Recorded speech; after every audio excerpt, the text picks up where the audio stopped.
بلال هيقول لنا دلوقتي قصته المأساوية لما الباسبور بتاعه ضاع وهو بره عشان ده تتعلمه. حقيقي. لو باسبورك ضاع وانت بره هتعمل ايه؟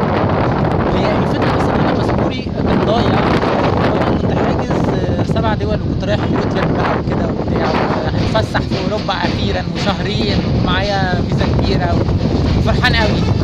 وبعدين اول دولة رحتها كانت السويد لان كان عندي شغل هناك. وبعدين الباسبور اتسرق، الشنطة كلها اتسرقت بالباسبور بكل الحاجات وانا في السويد، يعني اول دولة. كان الموضوع مأساوي جدا طبعا.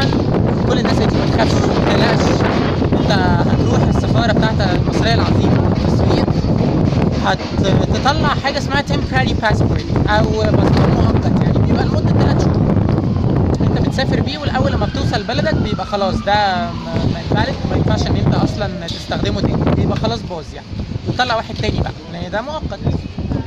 الفكرة ان انا رحت السفارة بتاعتنا وكان معايا حد من يعني المديرة بتاعة المركز الثقافي السويدي في ستوكهولم، فهم في دي برتبة سفيرة.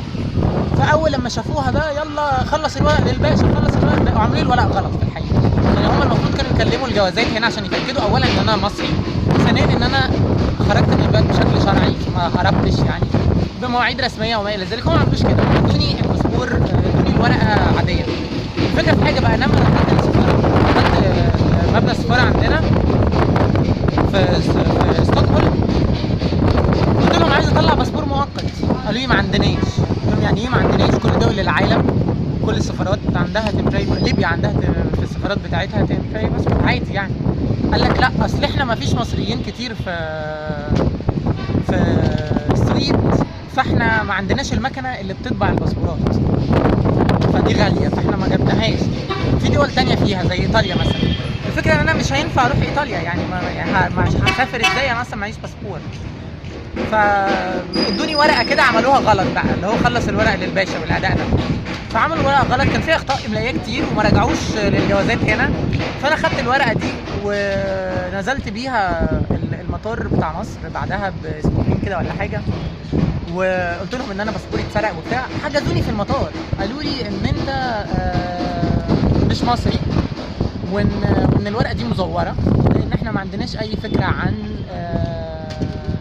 ان انت مسروق منك الباسبور، ومفيش اي حد بلغ الجوازات. بس الضابط صراحه في المطار كان لطيف جدا، قعدني في استراحه الضباط، وبعد ما عرف انا بشتغل ايه وايه دنيتي وكنت في السويد بعمل ايه وكده، وقرر ان هو يعمل شغل مش بتاعه، ان هو جه تحيات اصلا بس ده مش شغل. فقرر ان هو لاقي كده حد نظيف وابن ناس ومحترم، قرر ان هو يكلم الجوازات ويعمل شغل السفاره في السويد اللي ما عملتوش.